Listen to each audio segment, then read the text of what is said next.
Thank you so much for that introduction. It is an absolute pleasure to be here with you. We're going to talk about reinventing your lab's brand strategy. And we're going to jump right into it, and I want to start with this. Your brand has nothing to do with your logo or your company name, unless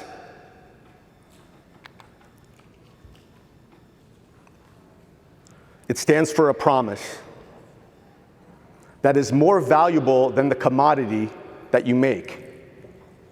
A promise that is rooted in human connection, memories, and stories, all working together to account for why your doctor would be willing to pay a premium to not use another lab. And value creation is a strategic decision.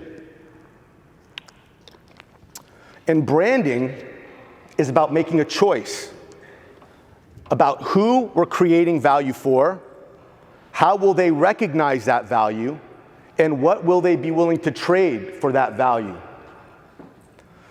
People change, people choose a new alternative because they believe that value is being created for them. And value creation is hard, but it's not hard because it's difficult. It's hard because it requires time, energy, discipline, empathy. It's hard to be more valuable than what you do. If it wasn't, there wouldn't be a race to the bottom. There wouldn't be a status quo, and there wouldn't be commodity. Value creation is hard because it requires deep emotional work, the type your competitor isn't willing to do. And emotional labor is keeping empathy at the center. It's identifying your attractive human attributes to package and deploy. Emotional labor requires moving from the insecurity of lowering your profits to enhance customer experience. Value creation needs emotion because its purpose is to inspire emotion. And the essence of branding begins and ends with this statement: emotional decisions make no room for alternatives. But what we often miss, because we're in such a hurry to grow, is to step by step and bit by bit define what our true value proposition is, and then organize ourselves around that value. Like a dark alley, the race to the bottom is just a territory. Please hear me. Your competitor will only exist where your emotional value does not. And my objective today is to offer you a reverse perspective about how you view your role in the lives of your customers. To understand that relevance, not preference, is what your customers really want. And the moment we shift our gaze to this thinking, everything that we see with regards to our brand strategy changes. And learning how to see and understanding the opportunities that lie in front of us are essential for growing a profitable dental laboratory. And it can be really expensive, not just monetarily, but even more so emotionally, if we don't see it. When I was 21 years old, my uncle gave me a gift, and it was a book. And the name of the book was called Prosperity Secrets of the Ages. And it had a lot of great insights on success, but the real gift was actually a note that was written on the inside cover. And that note changed my life. And here's what it said. Dear Sasha, our minds are like fertile soil, and our thoughts are the seeds that we plant. An oak tree or a weed, either will grow just as easily. Be careful what you cultivate there. And what I had realized in that moment is that I had just acquired the most prolific asset we own as human beings. Vision. The ability to see who you want to be and be who you want to see. Branding is the power to choose what you want to be known for. To identify those human attributes that you're attracted to, reverse engineer them, and package and deploy them as your own brandable assets to the world. Make no mistake, it is only when we manifest the positive personality traits that we own do we become valuable enough to connect to someone else. And you and I are here because we need connection. Why? Because we're lonely. And we're lonely because we're separated. It's Friday, we're all here. We weren't here last week and we won't be here next week. Yet, we may maybe see each other 2 times a year, but some of our closest friends are in this room.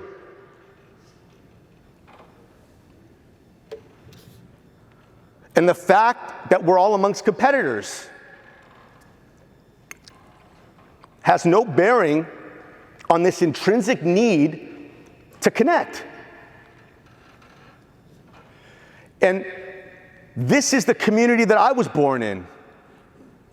I appreciated your speech, Chris, with your dad. I grew up in a dental lab. My dad started it in '73. I was born in '74. My mom answered the phones and we lived lab life. My friends went to the park. I wanted to go to the lab with dad. And everything I love about this community, I love because of him. Because he loved what he did. And as kids, he would always tell us that he was part of God's solution to the human smile, that God was using him. And I resonated with that. That was the truth that I was nurtured in. And I'll never forget the sign that he had walking into this beautiful lab. This was like 1982. It said, "Premier Dental Ceramics, where pride of craftsmanship is the rule." And by 14 years old, I collected 2 things: trade journals and baseball cards. And I would steal them and I would take them home, and my room was full of these big tabloid magazines. You've got the old Trends and Techniques right there, the old Journal of Dental Technology, Dental Laboratory Review, Dental Lab World. I have every LMT magazine from 1985 still. And I would go home and I would flip through them and I would just connect with the brands of the day. The JM Company, Generic Gold, Belle de St. Clair. Who here remembers KV33, the inventor of the Vertex articulator? And I'd go to the trade shows and I'd see a buff Chris Bourne, 16 years old. I've known him for that long, standing proudly behind his dad. Legacy is a powerful connector. And there are many in this room that knew that they were destined to live in this community. And that's a connection that we share. In our human nature, our very existence is to seek, find, and align ourselves with people who believe what we believe.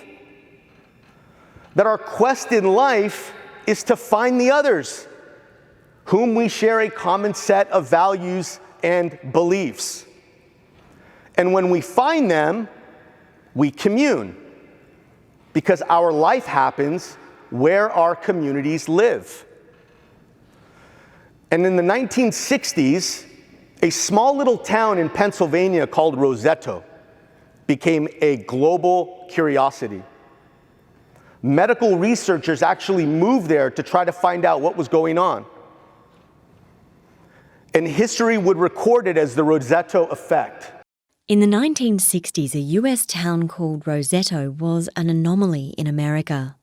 No one under 55 had died of a heart attack or showed any signs of heart disease. The local death rate for men over 65 was half the national average. A team of researchers led by Dr. Stuart Wolfe considered whether this was because of their diet, location, family history or exercise habits, but on the surface nothing was different from the rest of America. In fact, the town was made up of Italian immigrants who worked in quarries and factories, smoked unfiltered cigars and had dinner tables laden with rich Italian food. Rosettans of the 1960s still held on to their old world ways. It was normal to find 3 generations under the same roof.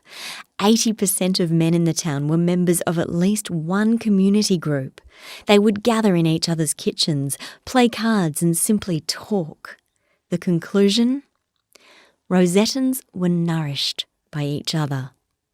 Over the next decade, the multi-generational homes broke up, and by 1971, when opulent houses, expensive cars and swimming pools appeared, the first person under the age of 55 died of a heart attack. By the 1980s, the rate of fatal heart attacks in Rosetto was the same as the rest of the country. Communitas, the Latin noun for the transient personal experience of togetherness. That every living being needs an ecosystem to survive, not just externally, but internally.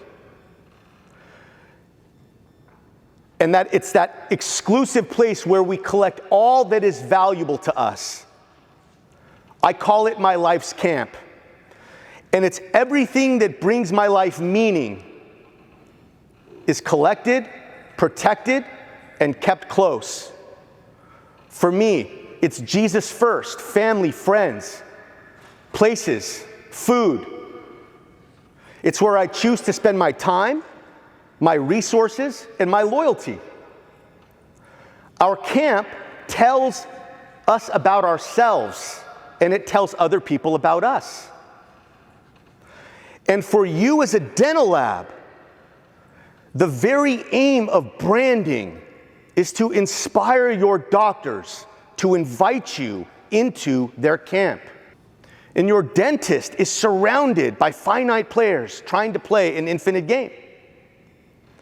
And most of what our competitors have been taught about marketing is presumptuous, self-centered, and unemotional. It's an interruption strategy, yelling with the hopes of getting attention. And once they get it, all they do is talk about themselves. What makes you scarce? It's a focus on being relevant rather than preferred. It's giving your customer what they really want. What do they want? They want what we all want. And all we want are the answers to these 3 questions. Do you see me? Are you for me? And can I trust you? Can I trust that behind closed doors, you would do what's right on my behalf? Why do we need answers to these questions? Because the world's greatest abundance is neglect.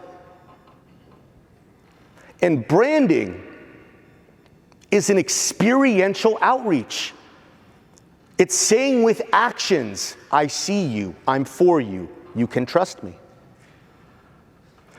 If we behave in ways that are expected of us, we will be blind to our customer, and they in turn will be blind to us.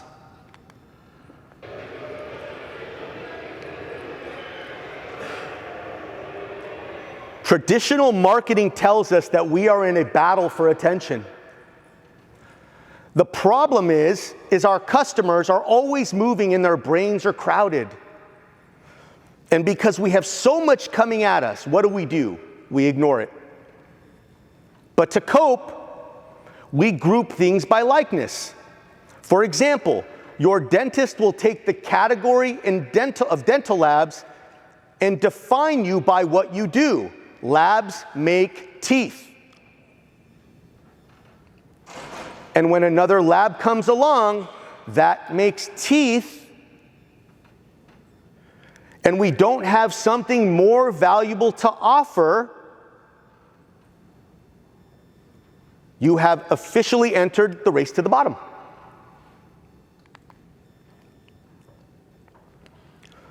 Let's talk about brand positioning.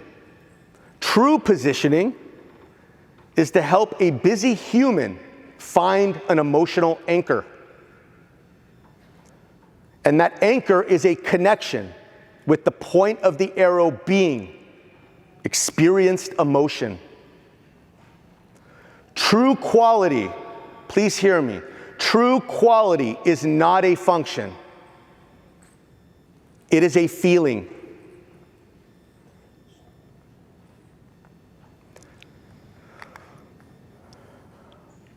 If branding is about connection, then empathy, not features and benefits, is at the heart of positioning.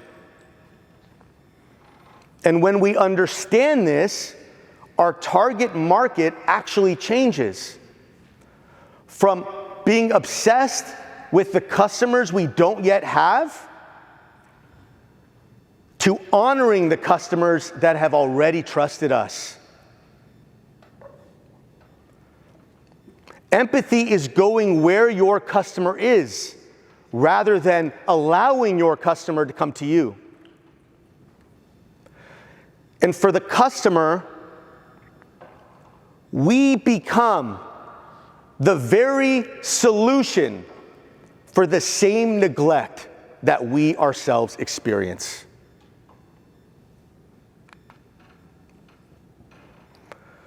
And what we learned from Lewis Hyde in his book, The Gift, and even more so as we look internally at our own lives, is that when we intentionally create value for someone, we are giving them a gift. Ever since the beginning of time, gifts have been used to bring people together, to create a rare connection point. And there is a supreme difference between a gift and a commodity exchange.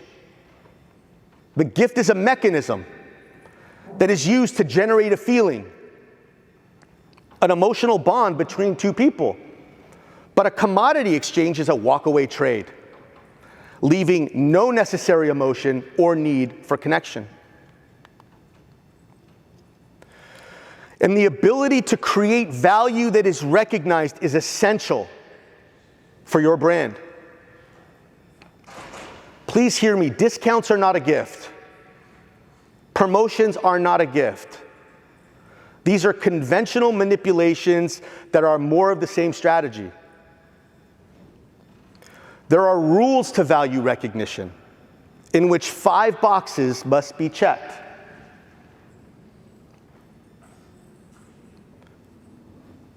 It must be recognized as intentional.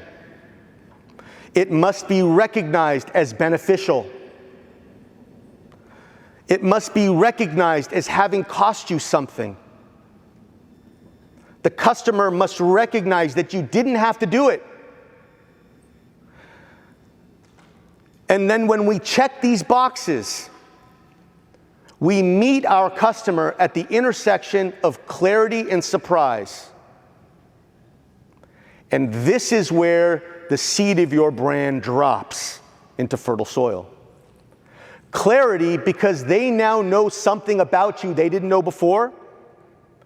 And surprise, because they didn't expect it.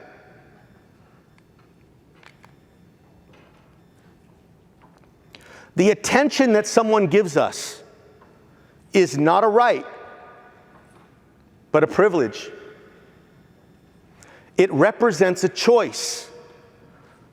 When someone gives you their most precious asset, which is time, consider it a prepayment on their part without knowing what they'll get back.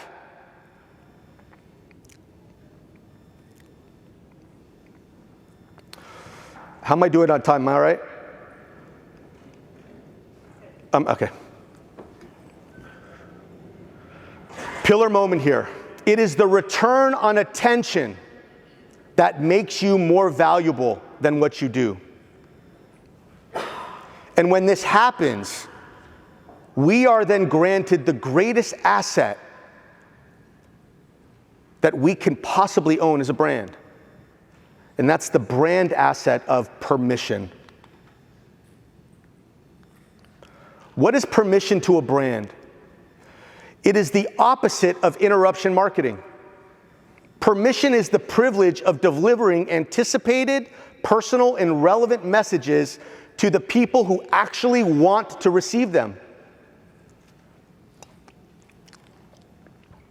Think of it as a continuing investment because of your return on their attention. Which means that when you earn permission, your message is never ignored, only anticipated. Permission is like dating.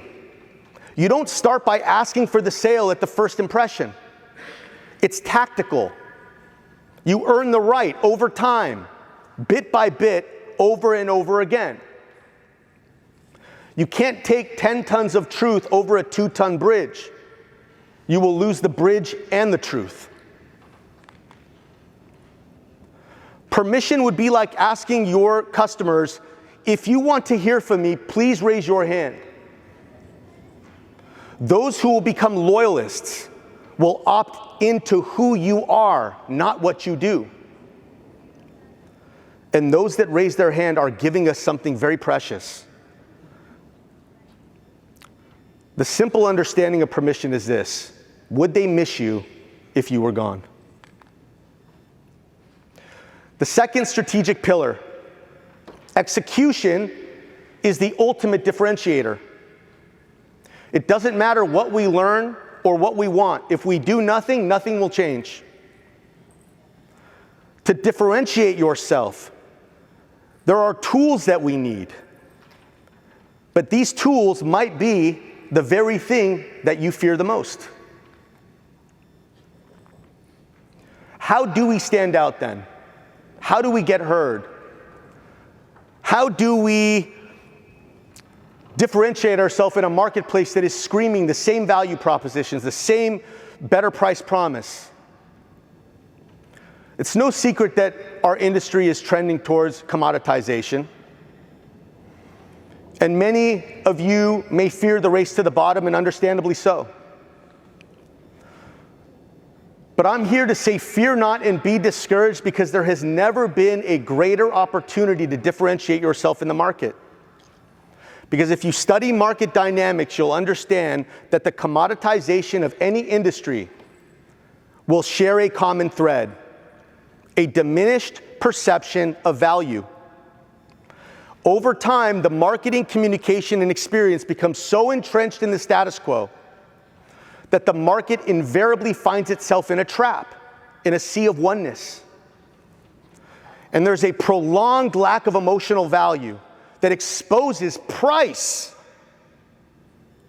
as the ultimate differentiator. A subtle blindness has set in. Highly predictable ways of doing business that are so static and familiar, they're no longer noticed. And these are called market conventions. And to your lab, they serve as the catalyst for emotional brand disruption. Conventions are essentially habits driven by stale human business practices, also known as the status quo. These are accepted rules of engagement in which the ways people behave are customary to act and to think. Ring, ring, ring. Thank you for calling ABC Dental Lab. How can I help you? That is a market convention. The good news for us is that differentiation needs a catalyst.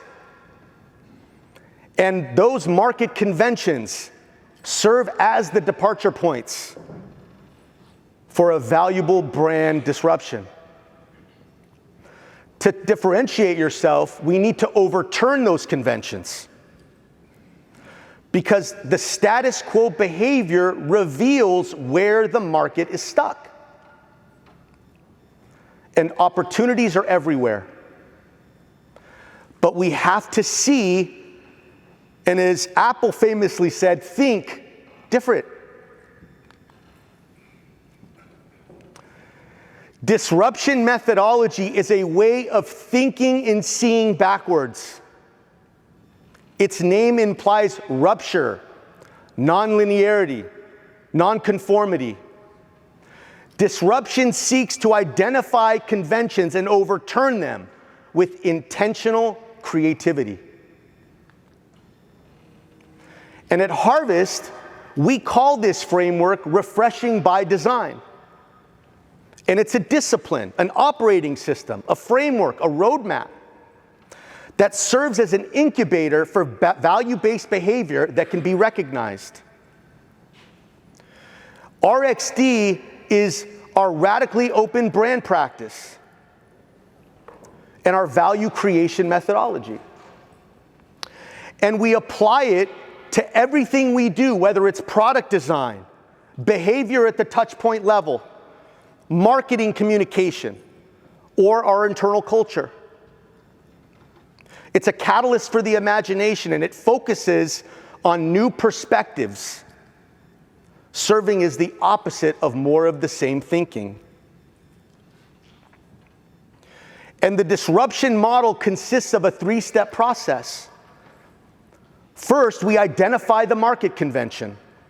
We need to find the market behavior that will become the catalyst and the white space for the brand to grow.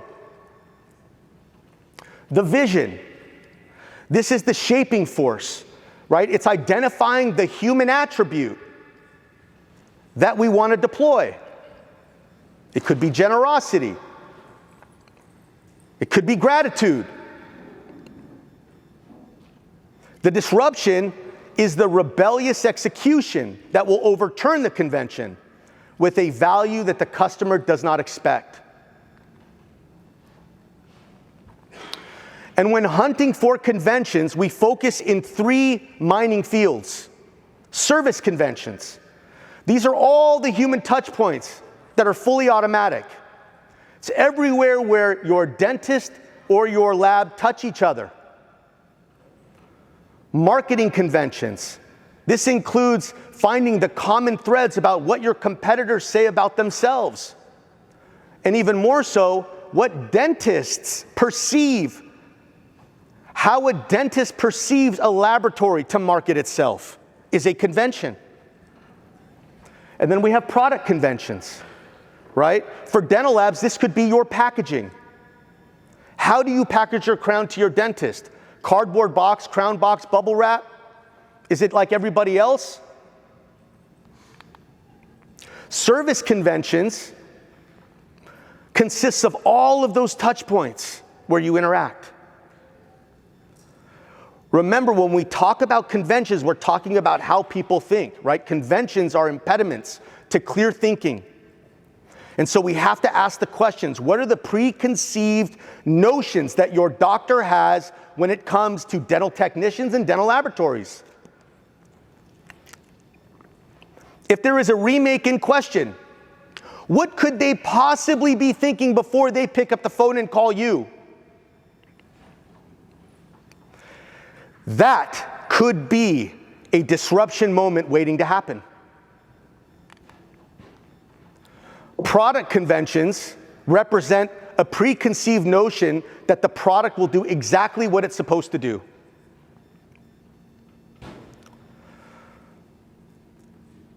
What about scenting your box with a lemon scent with a note that says, "Have a refreshing day"?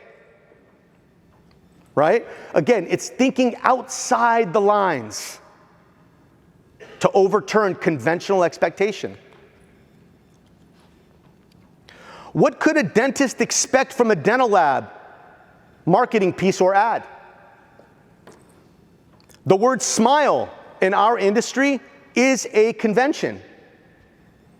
It doesn't mean anything because it's too obvious. And it can actually extract value from your ad. In our world, features and benefits are a convention.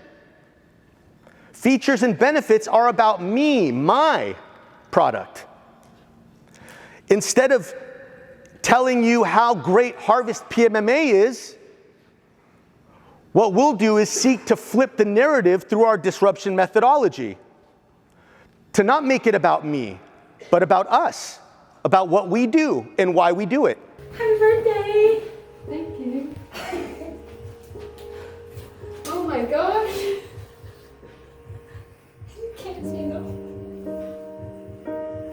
Oh my gosh. Oh man. Thank you so much.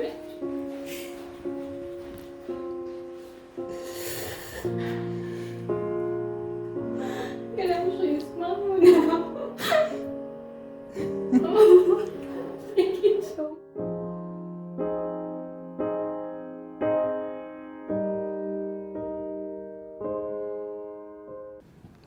Discovering convention starts with breaking out of our own thinking patterns.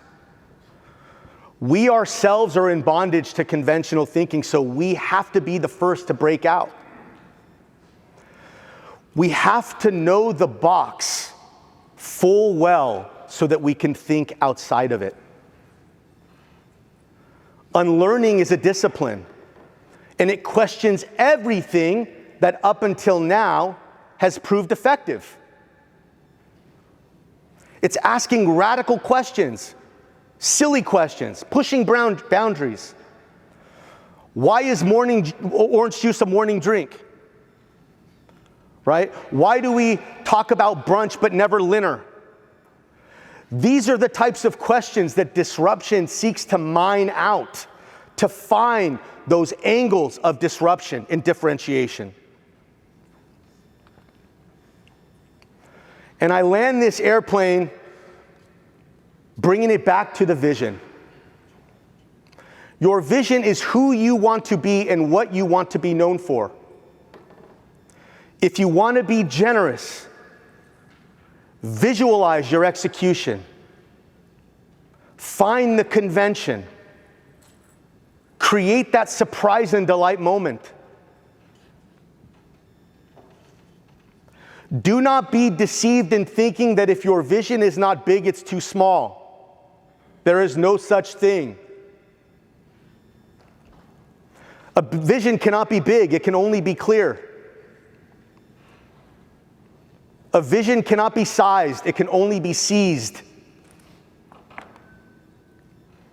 And if there's one thing that you remember from this keynote, let it be this. You were created by God to never have a competitor.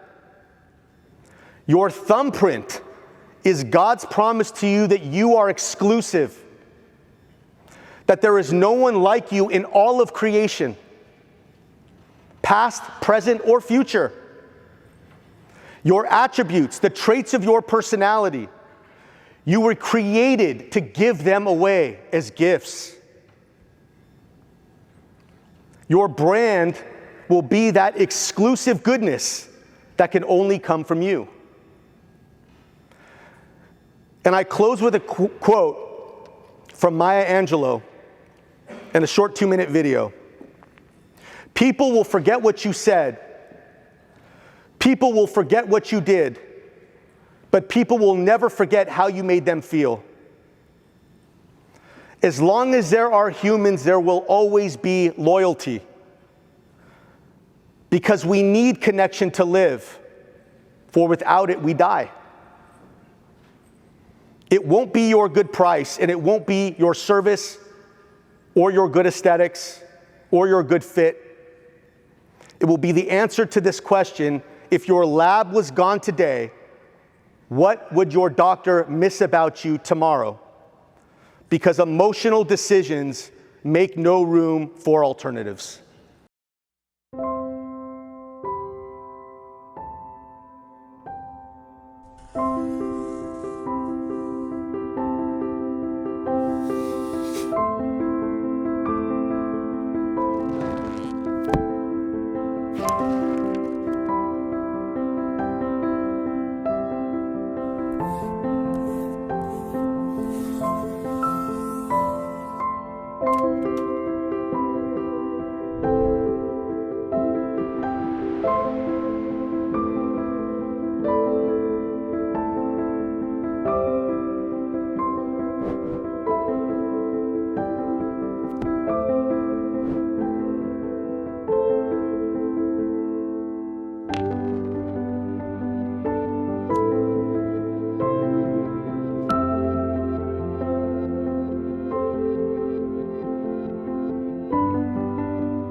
Thank you very much.